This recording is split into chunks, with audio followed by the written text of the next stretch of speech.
Components. Okay, उसका हम example देखेंगे डीएनए। Okay, DNA. उसके बाद है बॉटम अप सिंथेसिस मेथड। किस तरह की बॉटम अप सिंथेसिस मेथड आती है? So pyrolysis, inert gas condensation, solvothermal reaction, salt gel fabrication and structured media. यहाँ जो ब्लैक में हमने बताया है inert gas condensation and salt gel fabrication, वो हम आगे देखेंगे। So most techniques used in nano materials, और कौन सी टेक्निक्स है वो देखेंगे। Mechanical alloying, inert gas condensation, salt gel technique. Okay, so mechanical alloying क्या है वो अब हम देखेंगे। मैकेनिकल एलॉइंग से हम नैनो मटेरियल्स बना सकते हैं। It assembling metal with control microstructure by repeated welding, fracturing and rewelding of mixture of powder particles in a high energy ball mill. Okay, मतलब कि क्या करना है, हमें मेटल को असेंबल करना है। कैसे करना है? वेल्डिंग करके, फ्रैक्चर करके और रीवेल्डिंग करके। ओके, तो और उसमें कौन हम क्या यूज़ करेंगे? पाउडर पार्टिकल का यूज़ करेंगे। ओके, नेक्स्ट जो है वो inert gas technique. Nano material बनाने के लिए दूसरी टेक्निक इनर्ट गैस टेक्निक। उसमें जो है वो दो तरह की टेक्निक्स है, physical vapour deposition and with no catalytic interaction, मतलब कि उसमें कैटालिक एजेंट नहीं आएगा, मतलब कि केमिकल प्रोसेस को जल्दी से वो प्रोसेस नहीं करेगा। दूसरा जो है वो chemical vapour deposition. Chemical vapour deposition में क्या होगा? विथ कैटालिक इंटरेक्शन, मतलब कि वो जो है वो उसमें केमिकल प्रोसेस बढ़ाने के लिए कैटालिक एजेंट होगा। आगे देखेंगे हम फिजिकल वेपर डिपोजिशन। किस तरह के फिजिकल वेपर डिपोजिशन होते हैं? तो फर्स्ट है कैथोडिक आर्क डिपोजिशन, सेकंड है इलेक्ट्रॉन बीम पीवीडी, मतलब कि physical vapour deposition, short form लिखा है फिजिकल वेपर डिपोजिशन का। उसके बाद है इवेपोरेटिव डिपोजिशन, उसके बाद है पल्स्ड लेज़र डिपोजिशन, और उसके बाद है स्पटर डिपोजिशन। ओके, नेक्स्ट जो है वो chemical vapour deposition. Chemical vapour deposition में ये हमने एक फिगर बताई है। केमिकल वेपर डिपोजिशन में जो फिगर है उसमें से हम देख सकते हैं। ओके, ये गैस इनलेट है, यहाँ अंदर ये फर्नेस है, फर्नेस से हम इसको गर्म करेंगे। ओके, टारगेट जो मटेरियल है उसको, और ये जो मटेरियल है उसको हम यहाँ क्वार्ट्ज ट्यूब में रखेंगे। ओके, और उसके बाद हम यहाँ से नैनो मटेरियल पा सकेंगे, मतलब कि नैनो मटेरियल हम केमिकल वेपर डिपोजिशन से पा सकते हैं, इस तरह से जो हम यहाँ फिगर से देख सकते हैं। ओके, नेक्स्ट जो है वो इनर्ट गैस टेक्निक, हम वो देखेंगे कि कैसे इनर्ट गैस टेक्निक वर्क करती है वो। तो फर्स्ट हमें लेना होगा उसमें इनर्ट गैस टेक्निक में इवेपोरेटेड मटेरियल लेना है, और फिर दूसरा जो है वो chamber with field inert gases. Evaporated material इधर है जो हमने ब्लू से बताया है, और chamber field with inert gases है वो हमने यहाँ ब्राउन से बताया है। ओके, अभी हम देखेंगे कि ये टेक्निक कैसे काम करती है। तो ये जो इवेपोरेटेड मटेरियल है उसमें से जो एटम इवेपोरेटेड एटम है वो इनर्ट गैस में जाएंगे, और ये जो है वो मतलब कि दोनों में एटम जो है वो कोई भी मोशन करते होंगे, ब्राउनिंग मोशन करते होंगे, इन शॉर्ट कोई भी मोशन, मतलब कि वो जो free to move. Okay, as पर classical free electron theory atom can move in all possible direction. तो यहाँ जो है वो हमने गैस का यूज़ किया है, गैस है तो वो सभी डायरेक्शन में मूव होता रहेगा, तो ये हमने इधर बताया, ये जो मूव हो रहा है वो। ओके, अभी यहाँ से हम ये देख सकते हैं कि ये जैसे ही एक इवेपोरेटेड मटेरियल है, ये जो इवेपोरेटेड मटेरियल है वो जैसे ही इनर्ट गैस के साथ कंबाइन होगा वैसे ही हमें ये मिलेगा, ये यहाँ से देख सकते हैं। ओके, मतलब कि वो क्या है? It's a nano particle.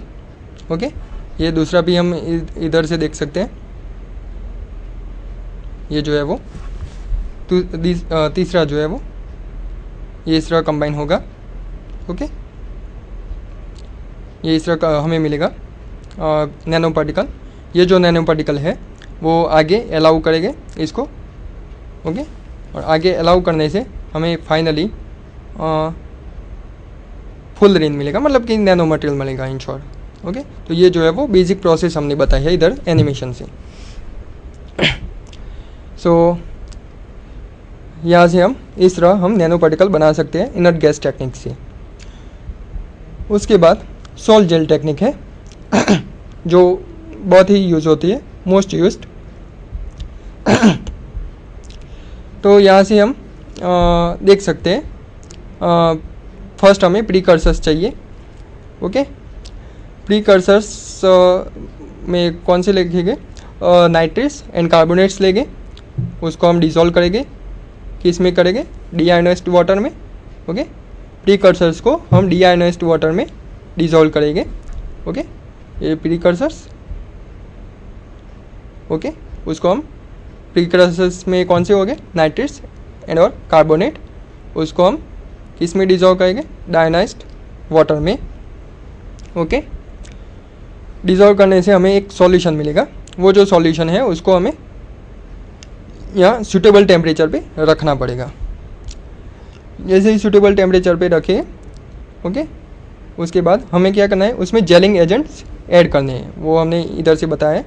इसमें हम क्या करेंगे, जेलिंग एजेंट्स ऐड करेंगे। जेलिंग एजेंट्स जो है वो ऐड करने से हमें क्या मिलेगा, तो उसकी जो विस्कोसिटी है, टेम्परेचर है एंड पीएच, ओके, वो कंट्रोल होगी। उसके ये कंट्रोल होगी और उसके बाद हमें मिलेगा nano material, okay, which is in the form of thin film coating. मतलब कि थिन फिल्म कोटिंग में हमें नैनो मटेरियल मिलेगा।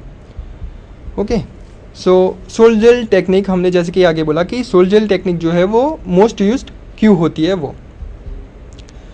सो यहाँ से हम देख सकते हैं, both ceramics and metal can be produced at ultra low temperature. मतलब कि बहुत ही लो टेम्परेचर पे हम सिरामिक्स एंड मेटल्स बना सकते हैं। नेक्स्ट जो है वो, any type of material can be synthesize in large quantities at low cost. मतलब कि बहुत ही लो कॉस्ट पे हम सिंथेसाइज कर सकते हैं मटेरियल को। ओके, उसके बाद है extremely homogeneous alloy and composites can be produced. बहुत ही होमोजीनियस एंड हेट्रोजीनियस। होमोजीनियस पता होगा कि सेम ही मटेरियल हमें सेम ही मटेरियल को हमें मिक्सचर करना है, एंड कंपोजिट्स मतलब कि डिफरेंट तरह के मटेरियल को हमें कंपोजिट करना है। तो homogeneous alloy and composites can be produced using sol gel technique. उसके बाद उसकी जो प्योरिटी है, ये जो सोल जेल टेक्निक से उससे जो मटेरियल बनेगा उसकी जो प्योरिटी है वो होगी 99.999%। मतलब कि बहुत ही प्योर होगा ये material. Okay, so high purity in synthesize material can be obtain. मतलब कि अप टू 100% कह सकते हैं। दूसरा क्या है सोल जेल टेक्निक में, the microstructure and physical, chemical and mechanical properties of the final products can be controlled. Physical, chemical and mechanical properties हम कंट्रोल कर सकते हैं सोल जेल टेक्निक से। ओके, नेक्स्ट है को सिंथेसिस ऑफ 2 और मोर materials is possible simultaneously. मतलब कि 2 और उससे ज़्यादा मटेरियल्स को हम को सिंथेसाइज कर सकते हैं। मतलब कि प्रोसेस करके हम नैनो मटेरियल्स बना सकते हैं। उसके बाद है properties of nano materials. Properties of nano materials में हम देख सकते हैं is have high strength, hardness, formability, toughness and brittle. मतलब कि बहुत ही मजबूत होते हैं। Okay, high strength, hardness, formability, okay, toughness and brittle. Super plasticity, second super plasticity at low temperature. मतलब कि उसकी जो इलास्टिसिटी है, सुपर प्लास्टिसिटी इलास्टिसिटी वो लो टेम्परेचर पे अच्छी रहती है। ओके, नेक्स्ट जो प्रॉपर्टी है वो मैग्नेटिक मूवमेंट इंक्रीजेज एज पर डिक्रीजिंग पार्टिकल साइज। मतलब कि मैग्नेटिक मूवमेंट इंक्रीज कर सकते हैं, पार्टिकल की साइज हम डिक्रीज करके मैग्नेटिक मूवमेंट इंक्रीज कर सकते हैं। नेक्स्ट जो है वो optical density varied with diameter. Optical density diameter के साथ हम वेरी कर सकते हैं। In size of the grain controlled all properties. मतलब कि ये जो ग्रेन की साइज है वो सभी प्रॉपर्टीज़ कंट्रोल कर सकती है, जैसे कि mechanical, electrical, optical, chemical, semiconducting magnetic materials. Okay, next property melting point reduced with reducing grain size. मतलब कि मेल्टिंग पॉइंट है वो रिड्यूस होगी। ओके, मेल्टिंग पॉइंट जो है वो रिड्यूस होगी ग्रेन साइज रिड्यूस करने से। नेक्स्ट है हायर मैग्नेटाइजेशन, मैग्नेटाइजेशन हायर रहेगा। नेक्स्ट एप्लीकेशन देखेंगे नैनो मटेरियल की, जैसे कि हम घर में फ़िल्टर हो गए सबके पास, ओके घर में, तो ये जो फ़िल्टर है उसमें एक फ़िल्टर आता है कार्बन, वो कार्बन से बना हुआ होता है इस तरह का, ओके। घर पे जब ये वाटर मैकेनिक आए, मतलब कि प्योरीफायर मैकेनिक आए, तभी देखना उसके पास से ये फ़िल्टर आप देख सकते हो, ओके। इस तरह का फ़िल्टर होता है उसके पास, वो वहाँ से देख सकते हो। उसके बाद है डिले लाइंस, ओके। उसके बाद जो नेक्स्ट एप्लीकेशन है switch, okay, switching application. Next permanent magnet. उसके बाद है cutting tools, okay. Cutting tools हम सभी जगह यूज़ करते हैं इंडस्ट्री में, ओके। नेक्स्ट जो है वो transistors, okay, metal transistors, okay. उसके बाद नेक्स्ट जो है वो मेमोरी डिवाइसेस, जहाँ हम देख सकते हैं CD, pen drive, memory card, floppy disk, okay, ये सब मेमोरी डिवाइस है, उसमें हम नैनो मटेरियल्स का यूज़ कर सकते हैं। उसके बाद है हाइड्रोजन बेस्ड सेंसर। उसके बाद है पैच एंटेना, जो हम घर पे जो टेलीफोन होता है, टाटा इंडोकॉम का आपने टेलीफोन देखा होगा, उसके मतलब कि आपके घर के ऊपर इस तरह के पैच एंटेनास होते हैं, ओके, वो आप देख सकते हो। नेक्स्ट एप्लीकेशंस कौन सी है, CO2 रिमूवल फ्रॉम एयर, मतलब कि एंजाइम से जो, मतलब कि जो हमसे जो CO2 प्रोड्यूस होता है, ओके, उसको हम एयर में से रिमूव कर सकते हैं। नेक्स्ट जो है वो करंट कंट्रोलिंग डिवाइस। उसके बाद heart valve, artificial heart valve, okay, जो हार्ट वाल्व है ये बायोमेडिकल एप्लीकेशन है, वहाँ नैनो मटेरियल्स का यूज़ होगा। नेक्स्ट जो है वो ऑटोमोबाइल इंजन सिलेंडर, ऑटोमोबाइल मतलब कि जो व्हीकल्स है उसमें जो सिलेंडर होते हैं उसमें इसका यूज़ होगा नैनो मटेरियल्स का, मतलब और बहुत ही सारी एप्लीकेशंस है इसकी, ओके, सभी जगह अनलिमिटेड एप्लीकेशंस है। नेक्स्ट जो है वो shape memory alloy. Shape memory alloy में हम ऐसा बोलेंगे कि ये जो है वो बहुत ही स्मार्ट मटेरियल है, ओके। स्मार्ट कैसे कह सकते हैं कि वो जो मटेरियल है वो जो उसकी फिगर है उसको रिमेंबर करता है, ओके। आगे देखेंगे हम।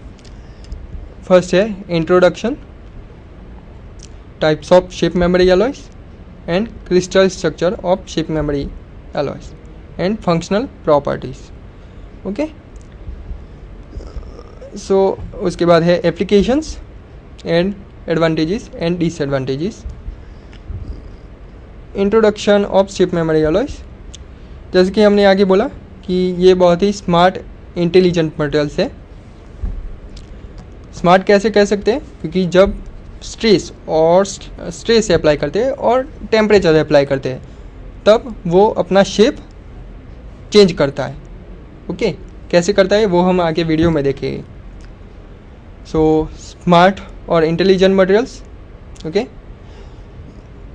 जैसे कि हमने बोला सेंसिंग, एक्चुएशन एंड कंट्रोल, मतलब कि सेंस करता है, एक्चुएशन करता है एंड कंट्रोल करता है। किस तरह के शेप मेमोरी एलॉयज होते हैं, सो निटिनॉल NiTi, कॉम्बिनेशन ऑफ निकल एंड Ti। उसके बाद है कॉपर, एल्यूमिनियम एंड निकल, ओके। थर्ड जो है वो copper, zinc, aluminium and fourth है वो फेरस, मैंगनीज एंड सिलिकॉन, मतलब कि इस तरह के शेप मेमोरी एलॉयज होते हैं। ये वीडियो है, वहाँ से हम शेप मेमोरी एलॉयज कैसे वर्क करता है वो हम देख सकते हैं। ये हमने यहाँ इस रेफरेंस का यूज़ किया है, यहाँ से हम वीडियो से देख सकते हैं कि शेप मेमोरी एलॉयज कैसे वर्क करता है। जैसे कि फर्स्ट अभी हमने देखा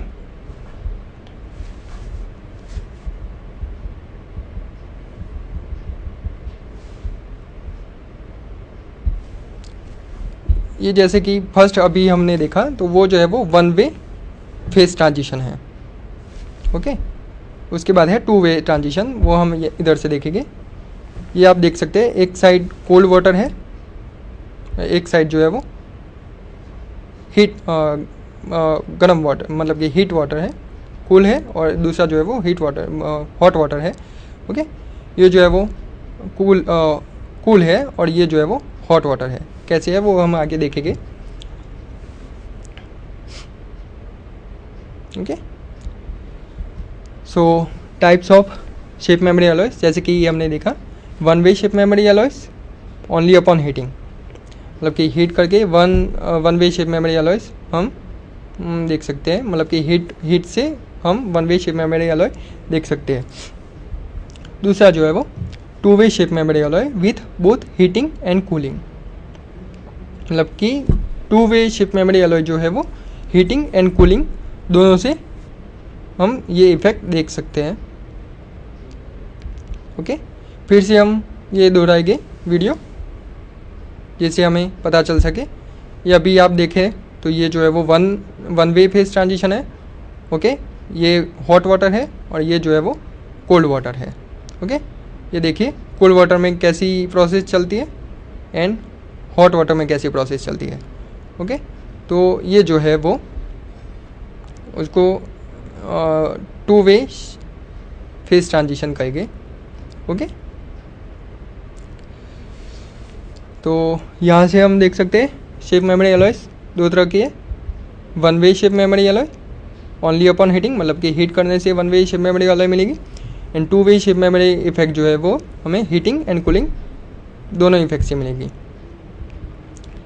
okay, so shape memories classified into, shape memories दो तरह में हम क्लासिफाइड कर सकते हैं, temperature induced transformation and stress induced transformation.